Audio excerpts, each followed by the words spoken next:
Tropical waves, otherwise called African easterly waves, are the seedlings for tropical storms and hurricanes across the Atlantic basin. About 80% of all major hurricanes across the Atlantic were formed originally from African easterly waves, these tropical waves that come across the Atlantic basin.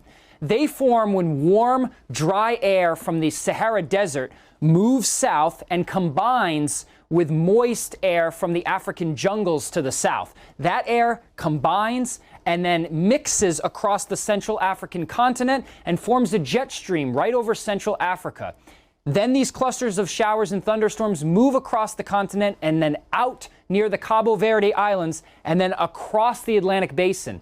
We typically see about 60 tropical waves or so cross the Atlantic basin during the tropical season. After a tropical wave emerges from Africa, it would typically take about 12 to 14 days or so before one of these waves could potentially reach the United States.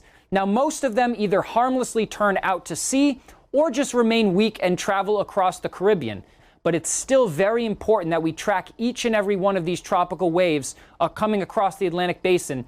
Think of it like a conveyor belt for tropical storms and potentially hurricanes. We see these waves coming across the Atlantic basin. They follow one another like a conveyor belt. Sometimes you can have 5 or 6 tropical waves moving across the Atlantic basin at one time. And of course, not all of them will develop.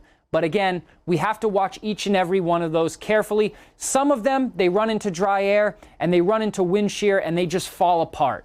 Other ones, they find a Goldilocks zone where there's low wind shear and low dry air. And those are the ones we have to be very, very concerned about. And those are the ones that we have to watch as they come across the Atlantic basin.